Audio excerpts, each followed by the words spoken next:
Amén.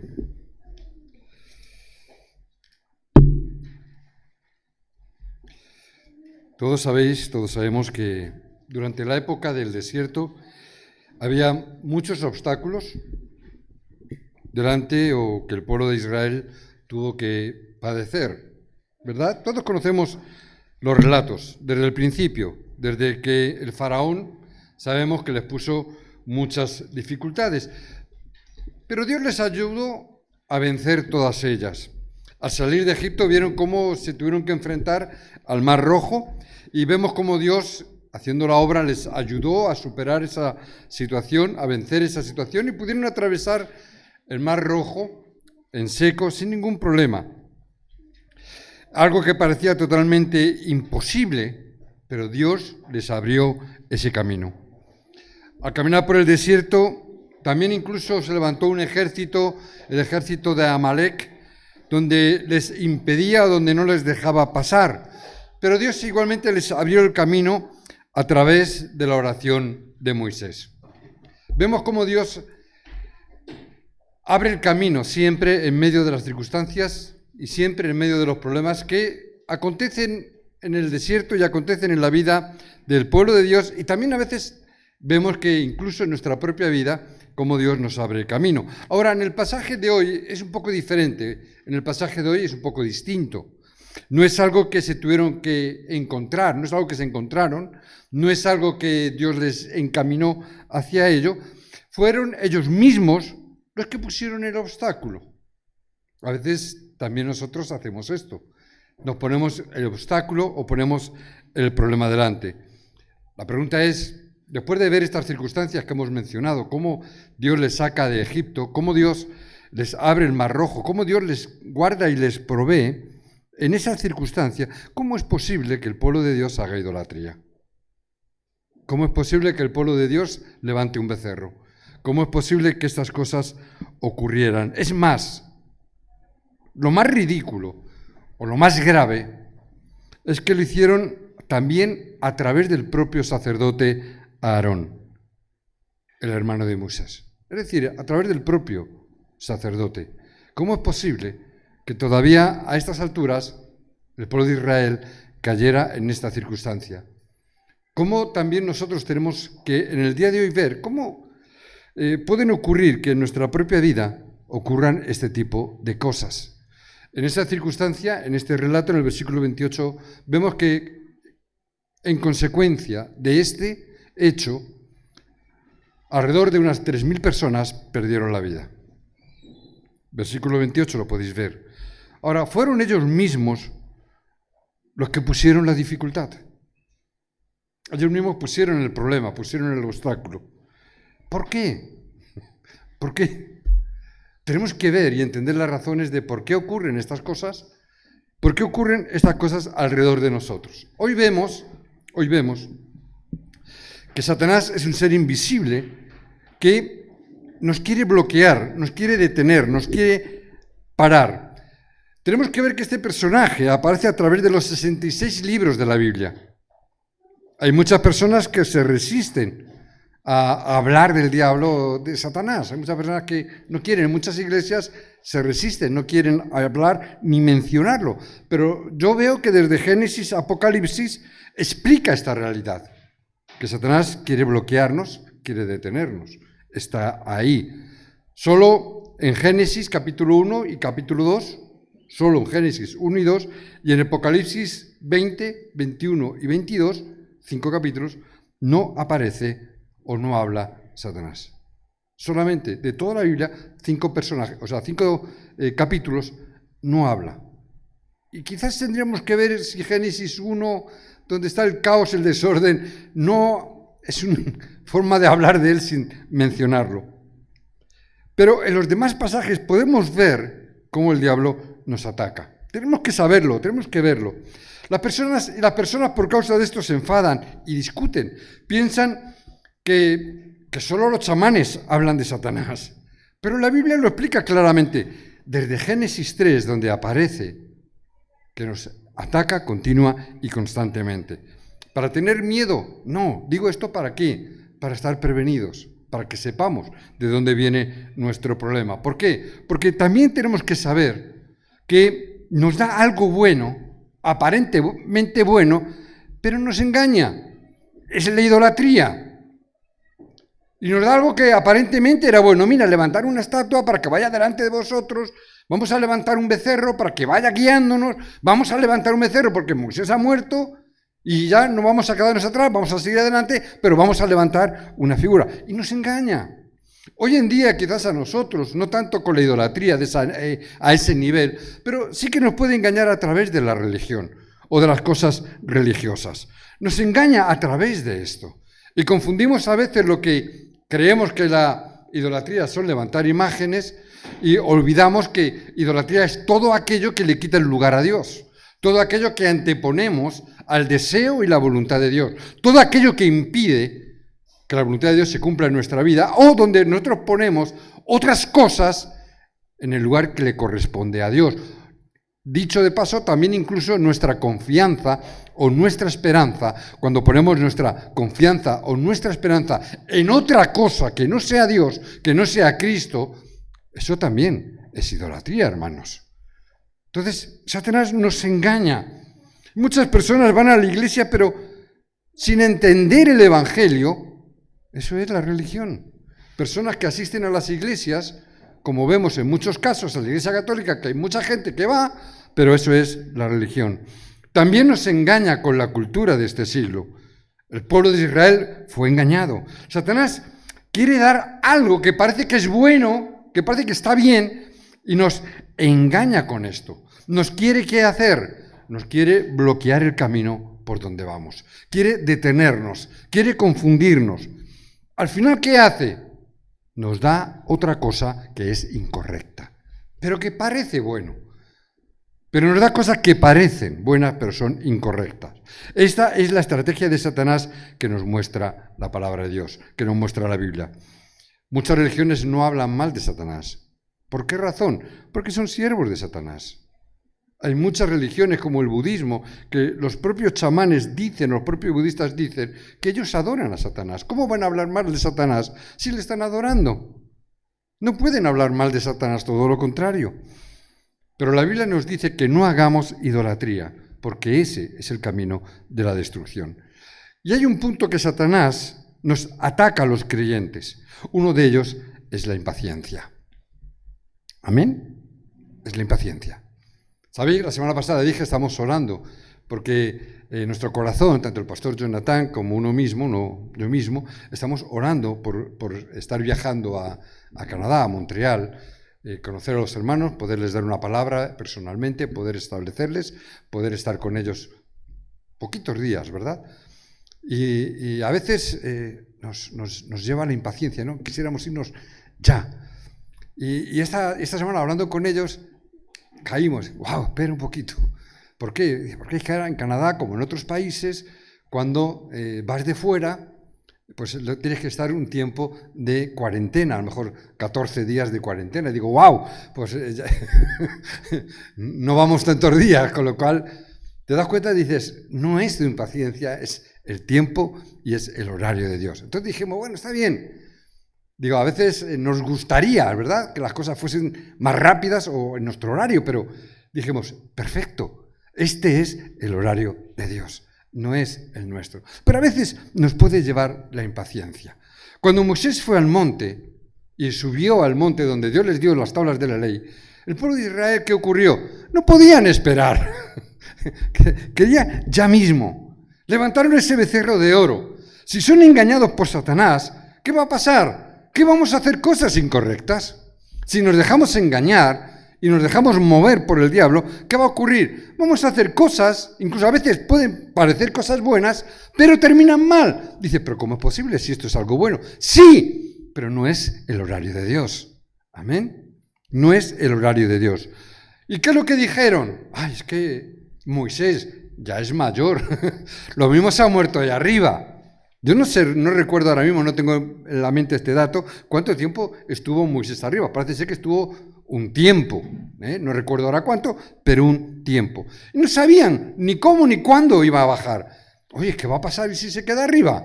¿Y si ha muerto? ¿Qué va a pasar?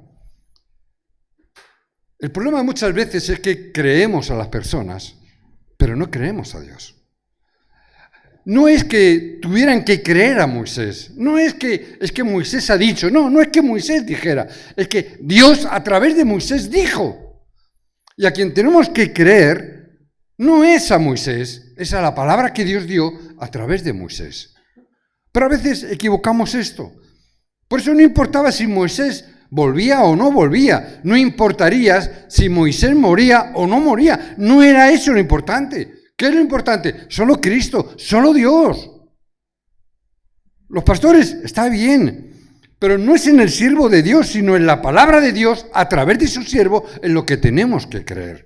No es que tengamos que creer al pastor, no tenemos que creer al siervo de Dios, tenemos que creer a la palabra de Dios a través del siervo de Dios. Esto es lo que perdieron también ellos, porque muchos creyentes son así. Y ven solamente al pastor, pero no ven la palabra que viene de parte de Dios a través del pastor. Hay pastores que incluso también se toman esa prerrogativa a veces, que a veces los pastores o los líderes se creen que son ellos los protagonistas. Y no, es Dios mismo. Lo importante es Dios. Lo importante es la palabra de Dios. Pero el pueblo, ¿qué hacía? Se quejaba. ¿Por qué? No vemos a Moisés. ¿Cuál era el problema? No solamente es que no veían a Moisés, tampoco estaban viendo que Dios estaba con ellos. Ese es el mayor problema. Que, no está Moisés, ¿vale? Pero Dios está contigo. Es que a veces los pastores no están siempre en todos los sitios. A veces ni pueden y a veces ni deben. Pero lo que sí tengo que saber, que me puede fallar la persona, puede no bajar, puede morir, puede pasar lo que sea, pero Dios está conmigo. Amén. Eso es lo verdaderamente importante, la palabra que Dios me da. Ya sea a través del pastor, a través de un siervo o a través de un burro, como la burra de Balaam, ¿verdad? ¿Qué es lo importante? ¿La burra? Es la palabra de Dios. Ahora, Aarón, sacerdote, tenía que parar eso. Tenía que haberlo detenido. Tenía que haber dicho, no, vamos a parar, vamos a esperar. No se nos va a ocurrir hacer esto. Pero no lo hizo. El propio sacerdote construyó el becerro. ¿Por qué lo hace? ¿Por qué Aarón hizo esto? ¿Por qué a veces los obreros, los líderes, los pastores hacen cosas que dices, ¿verdad? A veces, porque son engañados o somos engañados por la opinión del pueblo. Porque el pueblo viene y dice. Porque el pueblo a veces presiona. Pero no importa si se tarda o no se tarda. ¿Qué tengo que ver y entender? Que todo es plan de Dios. No tengo que dejar que nada ni nadie manipule esto. ¿Cuál es el plan de Dios? Porque a veces pasa. A veces tomamos decisiones, pero la gente te viene, te dice, entonces no, para que no se enfaden. No tengo que mirar de esa manera. Aarón, tú tienes que ver cuál es el plan de Dios. Tú tienes que ver cuál es el momento y el horario de Dios. No seas engañado por las circunstancias. No seas engañado por las personas. No seas engañado por la opinión pública. Porque si no, siempre el diablo te va a estar engañando continuamente. Tú tienes solo que ver cuál es la palabra que Dios te ha dado, cuál es el plan de Dios para tu vida y no moverte por nada ni por nadie. Tienes que permanecer en esa palabra. Ahora, también es verdad que vemos que esa es la obra de Satanás, engañando también al siervo Aarón. Cuando estaban en Egipto, hacían idolatría. En Egipto era algo corriente, era algo normal. ¿Por qué razón? Porque era lo que hacían siempre. Habían nacido y crecido en una cultura pagana, en una cultura donde cuando había un problema, ¿qué hacían? Pues levantaban imágenes, levantaban becerros, levantaban ídolos, levantaban cosas. ¿Qué significa eso? Eso estaba dentro del ADN del pueblo. Esos salieron y era lo que ellos habían aprendido desde niños. Era lo que la cultura les había enseñado. Si tenéis un problema, mira, ahí tenéis becerros, ahí tenéis las aves, ahí tenéis los cocodrilos, ahí tenéis los animales, ahí tenéis todas las cosas para que hagáis ídolos. Y si hacéis sacrificios, los dioses harán. Y crecieron con este pensamiento. ¿Qué es lo que ocurrió? Que Satanás atacó, ¿dónde? Donde tenemos los hábitos de nuestro pasado. ¿Por qué decimos que rompamos los moldes del pasado? ¿Por qué es ahí donde el diablo nos ataca? ¿Por qué decimos siempre que tenemos que restaurar y tenemos que cambiar la raíz, lo que se ha grabado y nuestra naturaleza? Porque cuando nosotros nos sanamos esto, cuando vienen las dificultades, es por donde Satanás nos engaña. ¿De dónde va a engañarnos? Lo que hemos vivido durante tantos años de nuestra vida. Es decir, volvemos a nuestro génesis, a nuestro principio. Volvemos a lo que son nuestros hábitos. Volvemos a lo que nos han enseñado de pequeñitos. Satanás nos engaña con todos estos. Ay, los hábitos del pasado, es que yo siempre lo he hecho así. Ya, pero es que eres una nueva criatura. No podemos estar viviendo con las cosas del pasado. Por eso decimos y oramos, tenemos que cambiar nuestra naturaleza. ¿Por qué? Por una naturaleza del Evangelio, por una naturaleza donde estemos viendo el plan de Dios. Cambiemos nuestros moldes. ¿Por qué razón? Porque lo que hemos hecho en el pasado es idolatría, es lo que no agrada a Dios. Es el camino donde el diablo de Satanás te va a engañar. Cambia tus moldes y tenemos que adaptarnos a los moldes que Dios nos da. Ser llenos del Espíritu Santo, tener esa vida abundante que nos decía la palabra esta mañana. Cambiar esas cosas, esos moldes antiguos que ya no valen, que son de cuando estábamos en Egipto, cuando éramos esclavos de este mundo, cuando Satanás era el príncipe de este siglo. Romperlos, dejarlos, establecer los nuevos vínculos, establecer los nuevos moldes. Ya no puedo moverme como lo que era antes. Es que Isaac, Jacob, era un engañador. Pero Dios, ¿qué dice? Ya no más serás engañador. Ese es tu molde antiguo, ese es tu parámetro, esa es tu naturaleza. Por eso tengo que cambiar tu naturaleza y darte la naturaleza de Israel, pueblo de Dios. Entonces ya no puedes moverte como te movías en el pasado, engañando a la gente, mintiendo y haciendo lo que te daba la gana. Ahora eres pueblo de Dios. Os bendigo en el nombre de Jesucristo, que hoy tengamos las respuestas importantes a través de entender esta palabra. Moisés, que era un hombre de oración, ¿qué hizo en esta situación? Porque tenemos que ver lo que hizo Moisés. Sacó la espada, se dio a cortar cabezas, no era ese el plan. ¿Qué es lo que hizo? ¿Qué es lo que tenemos que hacer nosotros? Amén. A veces puede ser que las cosas no concuerden con la realidad que estamos viviendo y vemos la palabra. Y a veces lo que ocurre no es parejo con la palabra de Dios. Pero tenemos que tomar el pacto en ese momento. ¿Qué hizo Moisés? Se aferró al pacto. ¿Qué tenemos que hacer nosotros en esos momentos? En todo tiempo y en todo momento, aférrate al pacto de Dios y la oscuridad se apartará de nosotros. Aferrémonos. La oscuridad no se puede quedar donde el reino de Dios está. No puede ser. Y si nosotros nos establecemos en ese pacto, se quebrará ese poder de la oscuridad. ¿Quién era este Moisés? ¿Quién era Moisés? Moisés es quien escribió el Génesis. Amén. Por lo tanto, Moisés es el que escribió Génesis 3, Génesis 6, Génesis 11. También es quien escribió Génesis 12 del 1 al 3, ¿verdad? Son esas palabras por las cuales podemos vencer cualquier cosa. No importa el problema que venga, no importa las inundaciones.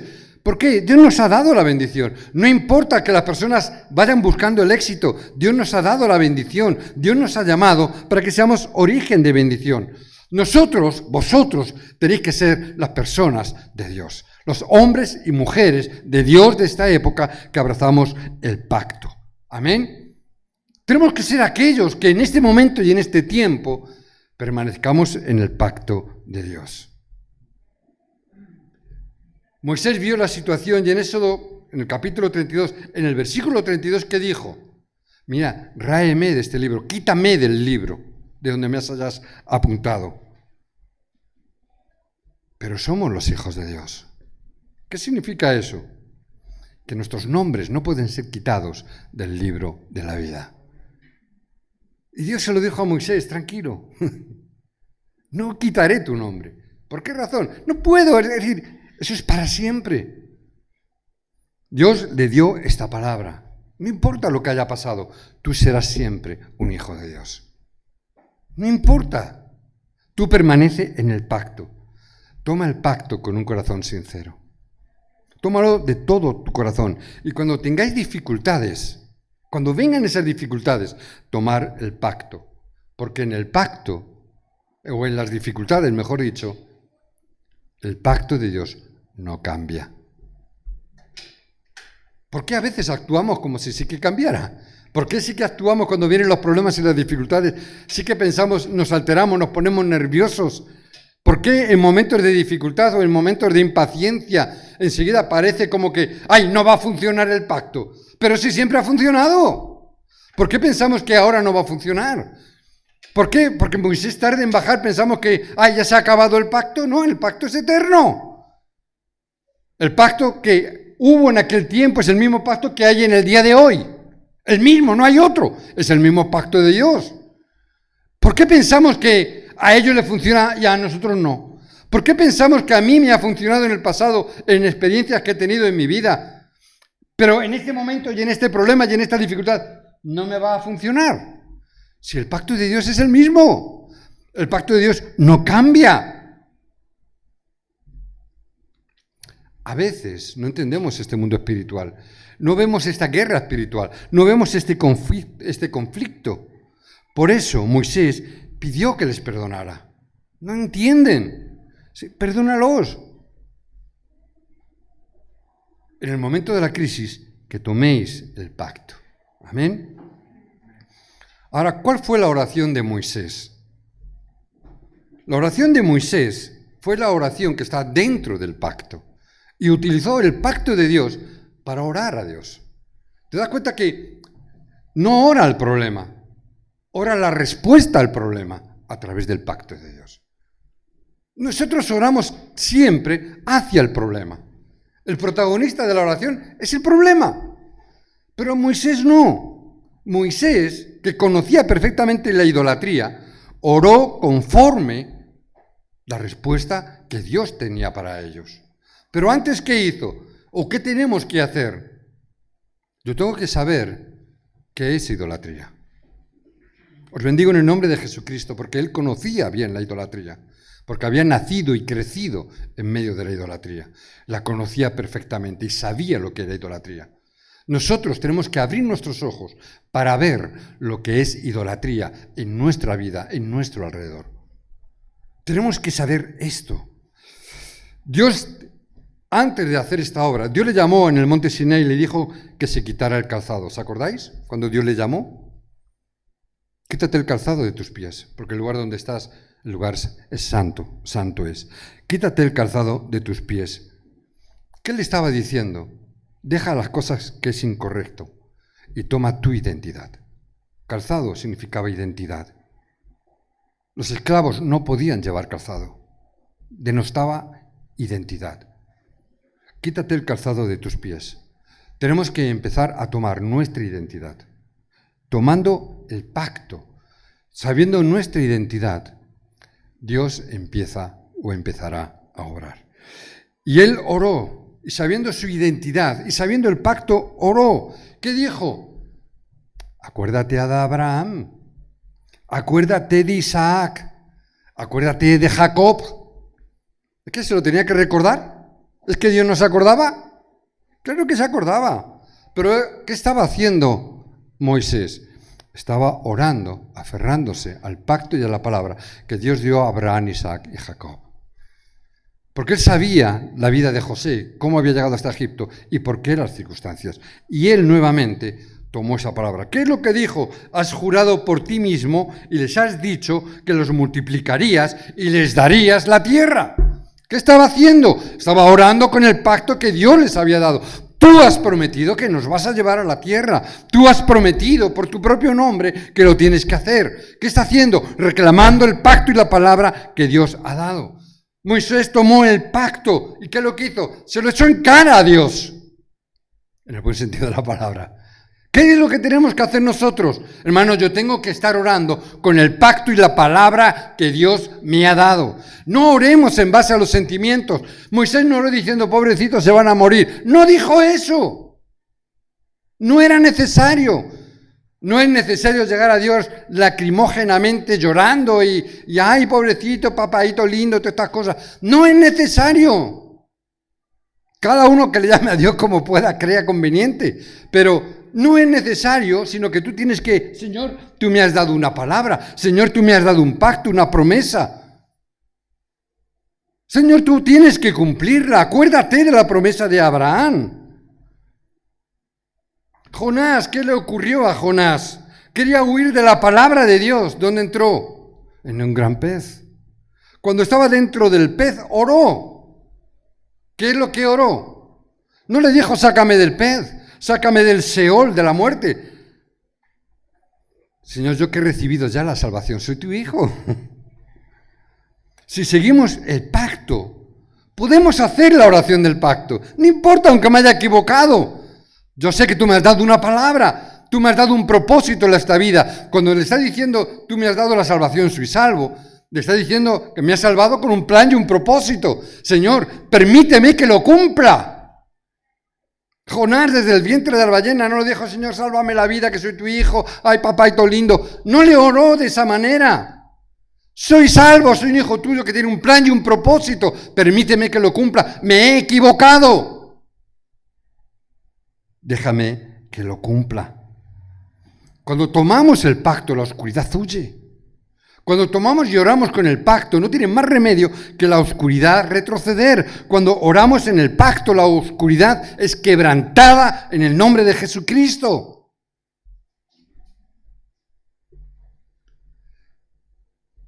Señor, permíteme que haga tu obra.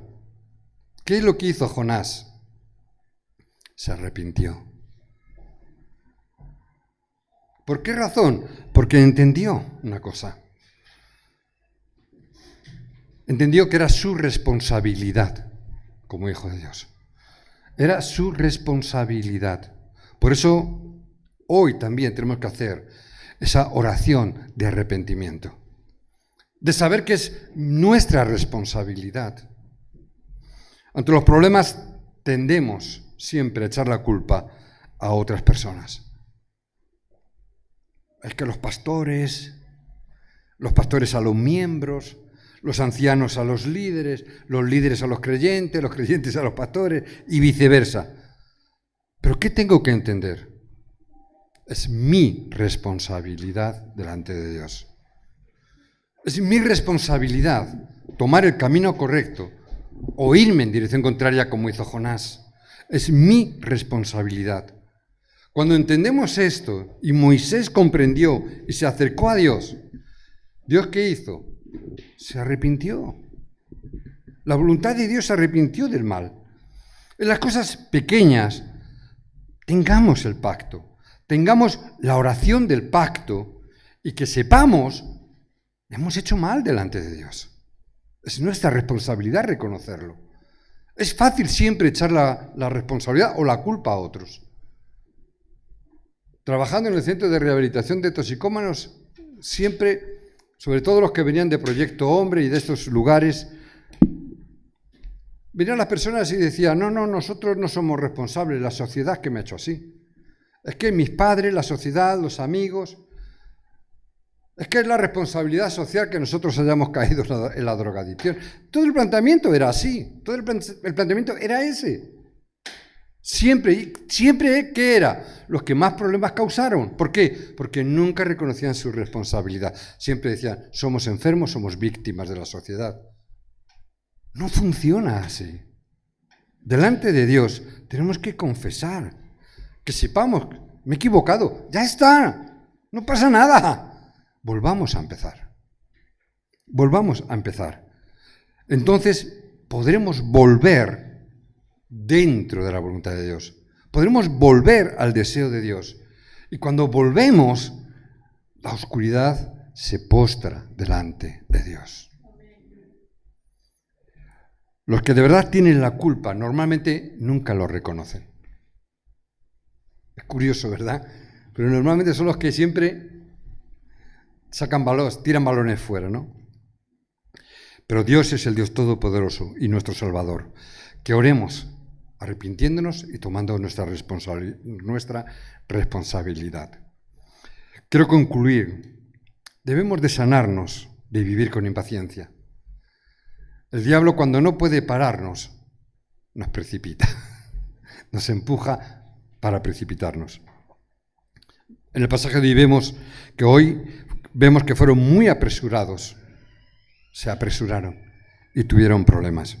En la Biblia hay partes que a veces los creyentes no pueden entenderla. También hay partes que los creyentes entienden y hay otras que incluso muchos creyentes no entienden. Y una de ellas es esta: la autoridad de Satanás nos engaña y a veces nos precipita. Lo que lo entienden y entienden la voluntad y entienden la palabra de Dios, nunca serán impacientes. Nunca. ¿Por qué? Siempre verán el plan de Dios. Siempre verán el propósito de Dios. Amén. Entonces, si vemos esto y vemos el horario de Dios, ¿por qué me voy a precipitar? Dios hará la obra. ¿Cuándo? En su horario. Pero es que yo quiero que sea ya. No te dejes engañar por el diablo. Será siempre dentro del propósito de Dios. Los conflictos y la impaciencia la tenemos que sanar. Tenemos que sanarnos a nosotros mismos, sanar la Iglesia y sanar el mundo. Os bendigo en el nombre de Jesucristo. Amén.